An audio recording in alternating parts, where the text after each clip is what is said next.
ముఖ్యమంత్రి ఉండగా కూడా మేము తూప్రాన్లో ఎంపీపీ అయినాం అంటే మా కార్యకర్తలు ఏ విధంగా కష్టపడతారో మీరు అర్థం చేసుకోవాలి. వాడా లేదని అనుమానంతో కూడా కొట్లాడు అంటే అట్లుండగా కూడా మా కార్యకర్తలు ఎవ్వరు కూడా పార్టీ మారి ఎటు పోలే. నేనే ఒక అమాసం ఏమంటారు కదా మబ్బులు వచ్చినట్టు కొన్ని రోజులు పోయి వచ్చినా కానీ మళ్ళీ అంత కష్టపడుతున్నా.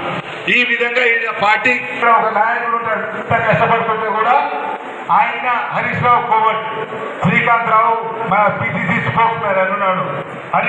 అడిగి అయ్యప్ప స్వామికి కూడా నా వర్గాల్లో కూడా టీఆర్ఎస్ పార్టీ ప్రెసిడెంట్ ఉంటాడు నాగరాజన్, వాడిని దొరుకుని అయ్యప్ప కూడా ఒకటే market committee chairman Narender Reddy అయినా.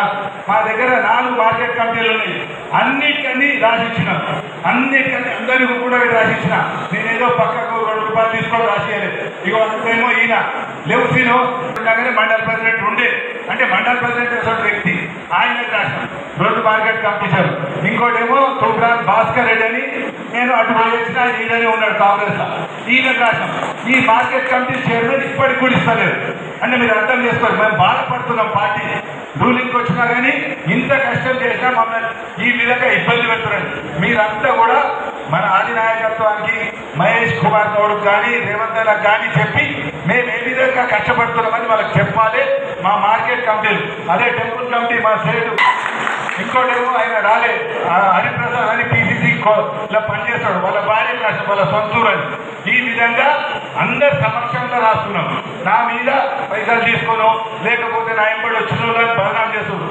ఏ గుడికి వచ్చి ప్రమాణం ఏమన్నా చేస్తా ఇప్పుడు, లేకపోతే ఆయన మార్కెట్ కమిటీ అని చెప్పాలి, కాబోయే మార్కెట్ కమిటీలనే చెప్పాలి. నేను ఎందుకు ఏం చేస్తున్నాను. ఈ విధంగా మా పెద్దలు ఇబ్బంది పెడతారు. మరి మీరు రేవంత్ దగ్గర ఆ మాట రేవంత్ చెప్పి లోకల్ బాడీస్ లోపల ఈ అన్ని నామినేటెడ్ పోస్టులు భర్తీ చేస్తే మేము తప్పక 9 మండలాలు ఉన్నాయి, 9 జిల్లాలో 6 మండలాలు లేకపోతే కూడా మేము రాజీనామా చేస్తామన్నా. 6 మండలాలు కాంగ్రెస్, కేసీఆర్ మా ఎమ్మెల్యే ఇంకా బతుకున్నాడు, వాడిని ఆశతో ఉన్నాడు, అట్లా కొట్లాడుతున్నామన్నా. అందుకోసం అమిత్ గారు మీరు కూడా అర్థం చేసుకొని మదన్న మాకు బాగా ఉన్నది, ఇంకా పక్కకు పెట్టాలి. మొన్న మేము ఏం చెప్పారన్నా, చిన్న ఎగ్జాంపుల్ అమ్దీపూర్ అని ఉంది, మా మదన్ ఇచ్చిన పైసలు సరిపోలేదు, ఇచ్చిండు మదన సరిపోకపోతే వాళ్ళకి చెప్పిన